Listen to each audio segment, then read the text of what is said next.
Les états éternels par Neville Goddard. Asseyez-vous tranquillement et demandez-vous qui vous êtes, où vous êtes et ce que vous êtes.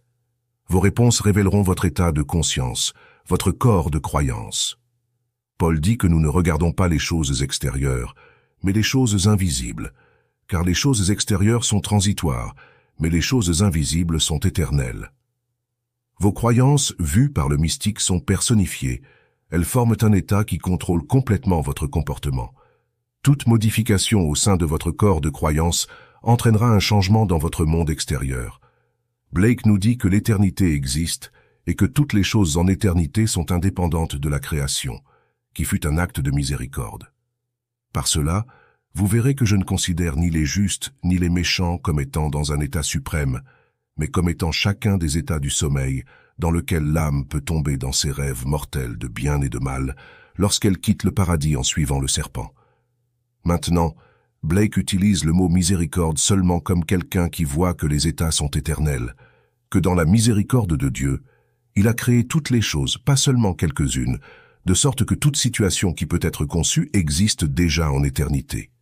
Lorsque Blake a dit que l'éternité existe et que toutes les choses en éternité sont indépendantes de la création, qui fut un acte de miséricorde, il voulait dire que tout ce que vous voyez est mort, une partie de la structure éternelle de l'univers. Vous en êtes le pouvoir ouvert. Lorsque vous entrez dans une scène, elle devient animée, puis vous devenez perdu dans votre propre animation et pensez qu'elle est indépendante de votre perception. En la regardant, vous ne pouvez pas croire que vous causez l'animation, mais c'est le cas. Vous et moi sommes des âmes vivantes enterrées dans un monde de mort. Nous sommes destinés à être des esprits vivifiants par un acte de miséricorde, mais jusqu'à ce moment-là, nous animons ce que nous percevons.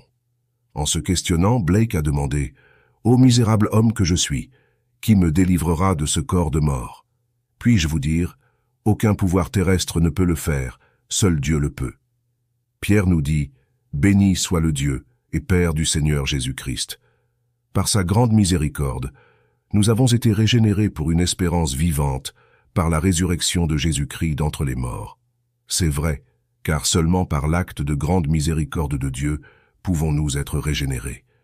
Maintenant, enterrés dans un monde de mort éternelle, vous animez des formes mortes en croyant qu'elles sont indépendantes de votre perception d'elles. Vous continuerez à le faire jusqu'à ce que la grande miséricorde de Dieu réveille Jésus-Christ en vous. Si le Christ n'était pas enterré en vous, il ne pourrait pas s'éveiller en vous, et s'il n'est pas en vous, il ne pourrait pas émerger de vous. Par conséquent, comme Paul, vous portez dans votre corps la mort de Jésus. C'est le tombeau dans lequel il est enterré. Son éveil vous délivre d'un corps de mort, mais jusqu'à ce moment-là, vous devez vivre et vous ajuster au corps mort que vous portez maintenant.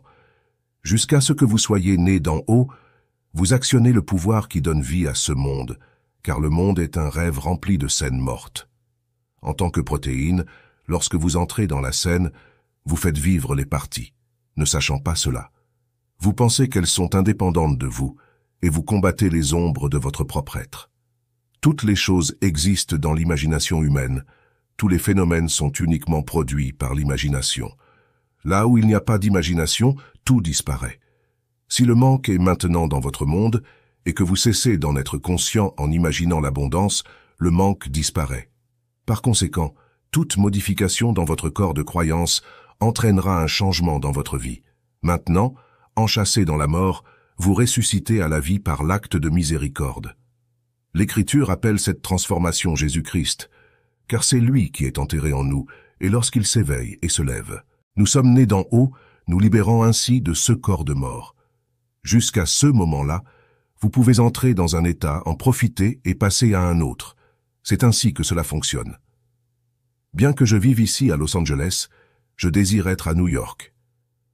En étant allongé sur mon lit ce soir, je ferme les yeux physiques à la pièce qui m'entoure et j'assume que je suis à New York. Ensuite, je me pose ces questions. Si j'étais maintenant à New York, que verrais-je? Penserais-je à Los Angeles comme étant à 3000 miles à l'ouest de moi? Où sont mes amis et mes proches? Comment sont mes finances maintenant que je suis ici? Ensuite, je répondrai à ces questions avec soin et je m'endormirai à New York. Maintenant, Une supposition est un acte de foi, et sans foi, il est impossible de plaire à Dieu. Par la foi, nous comprenons que le monde a été créé par la parole de Dieu, de sorte que les choses visibles ont été faites à partir de choses qui n'apparaissent pas. Quelqu'un regardant mon corps physique me verrait dormir à Los Angeles. Pourtant, je dormirais à New York, car je suis toute imagination. Je dois être là où je m'imagine être. Par cette action, je m'ajuste de manière imaginative à un état que je désire réaliser objectivement, et si j'ai imaginé avec conviction, en donnant à New York toute la vivacité sensorielle de la réalité, des choses commenceront immédiatement à se produire pour me contraindre à faire le voyage. Je n'imagine plus légèrement, car je sais maintenant que chaque acte imaginaire se réalisera. Quand j'ai découvert ce principe pour la première fois, je pensais que c'était stupide. L'idée que l'imagination crée la réalité était absurde.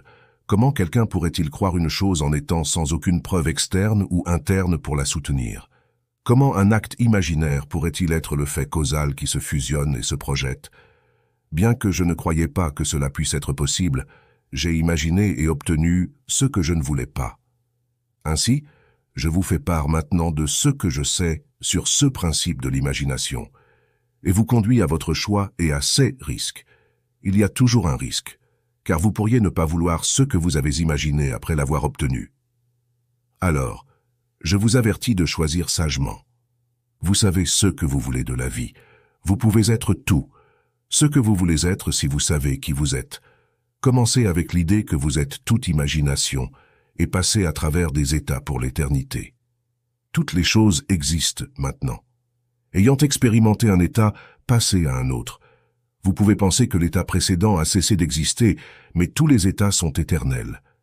Ils restent pour toujours. Comme le voyageur mental que vous êtes, vous passez à travers des états, soit consciemment, soit inconsciemment, mais votre identité individuelle est éternelle. Que vous soyez riche ou pauvre, vous conservez la même identité individuelle. Lorsque vous passez d'un état à un autre, si vous n'êtes pas vigilant, vous pouvez être persuadé par la presse, la télévision ou la radio de changer votre concept de soi et, sans le vouloir, entrer dans un état indésirable. Vous pouvez entrer dans de nombreux états et jouer de nombreux rôles, mais en tant qu'acteur, vous ne changez pas d'identité. Lorsque vous êtes riche, vous êtes le même acteur que lorsque vous êtes pauvre. Ce ne sont que des rôles différents que vous jouez. Vous avez annexé votre corps physique pour les expériences que vous vivez maintenant, mais vous n'êtes pas ce corps. Le jour viendra où vous prendrez conscience de ce fait. Puis, comme Prothée, vous assumerez n'importe quelle forme pour le rôle que vous voulez jouer. Si cela nécessite un poisson, vous serez un poisson. Si cela nécessite un homme, vous serez un homme, car c'est ce que Dieu estimate. Apprenez à ajuster vos sens à ceux que vous désirez être. Tout comme je déménage à New York, vous pouvez entrer dans l'état de richesse, de célébrité ou n'importe quel état que vous désirez. Déterminez ce que cela ferait de ressentir cela et ajustez votre pensée en supposant que vous le ressentez maintenant. Regardez votre monde mentalement. Votre niveau actuel de faits objectifs peut être le même qu'auparavant, mais dans votre imagination, voyez vos amis vous féliciter pour votre bonne fortune, puis croyez en la réalité de cette expérience invisible. Comme Paul, ne regardez pas les choses visibles mais les choses invisibles, car les choses visibles sont temporaires, tandis que les choses invisibles sont éternelles. Il y a 200 ans, Blake a fait la déclaration suivante. L'éternité existe, et toutes les choses en éternité sont indépendantes de la création, qui fut un acte de miséricorde. Il y a 3000 ans, l'auteur inconnu de l'Ecclésiaste l'a dit encore plus joliment. Il n'y a rien de nouveau sous le soleil. Y a-t-il une chose dont on puisse dire « Regardez ceci, c'est nouveau ». Cela a déjà existé dans les âges passés, mais il n'y a pas de souvenir des choses qui viendront parmi ceux qui viendront plus tard. L'année passée, l'un de nos grands physiciens, le professeur Richard Feynman de Caltech, a exprimé la même idée, bien que pas aussi joliment que Blake ou l'auteur inconnu de l'Ecclésiaste. Voici ce que le professeur Feynman a dit. L'histoire de l'espace-temps du monde entier est déployée, et nous ne devenons conscients que de portions croissantes de celle-ci successivement. Pour cela, le professeur Feynman a reçu le prix Nobel, et 50 000 $. Tandis que Blake, qui l'a vu mystiquement et l'a enregistré poétiquement, repose dans une tombe non marquée, Le professeur Feynman a fondé sa conclusion sur son étude de la désintégration de l'atome.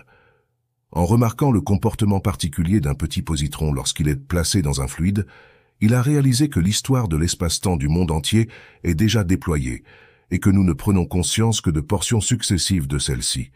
J'ai vu la même chose en vision, et je sais que le monde est mort. Je suis entré dans une pièce comme celle-ci pour découvrir que je suis l'esprit qui l'anime. En arrêtant l'activité en moi qui causait la scène de devenir vivante, tout s'est figé. La serveuse ne marchait plus, les oiseaux ne volèrent plus, les convives ne bougèrent plus. Alors j'ai su que lorsque je relâcherais l'activité en moi, toutes et tous continueraient à accomplir leur intention. En relâchant mon pouvoir, la serveuse a terminé de servir. L'oiseau a volé vers la branche de l'arbre et l'herbe a commencé à onduler, tandis que la feuille, qui était arrêtée dans l'espace, tombait au sol. Maintenant, je sais que je suis le centre du pouvoir créatif. Le jour viendra où vous aussi vous vous réveillerez et exercerez consciemment votre pouvoir créatif. C'est notre destin, car nous nous éveillerons tous en tant que Dieu et utiliserons ce pouvoir pour créer dans le vrai sens du terme. Essayez de vous rappeler qu'il n'y a aucune limite au pouvoir créatif de Dieu ou à votre pouvoir de croyance. Persuadez-vous que les choses sont comme vous désirez qu'elles soient. Endormez-vous dans cette supposition, car c'est votre acte de foi. Demain, le monde commencera à changer pour faire place aux vêtements de votre supposition. Si cela nécessite une personne ou 10 000 personnes pour aider à la naissance de votre supposition, elles viendront. Vous n'aurez pas besoin de leur consentement ou de leur permission, car le monde est mort, et quel serait le but de demander à des personnes mortes de vous aider? Sachez simplement ce que vous voulez. Animez la scène et ceux qui jouent leur rôle commenceront à se déplacer vers la réalisation de votre désir. Essayez-le avant de le juger. Je sais que cela n'a pas de sens, mais cela se prouvera en performance et alors peu importera ce que le monde en pense. S'il y a des preuves pour les choses, est-ce vraiment important ce que quelqu'un d'autre en pense? Je vous encourage à essayer, car si vous le faites, vous ne pourrez pas échouer. Maintenant, entrons dans le silence.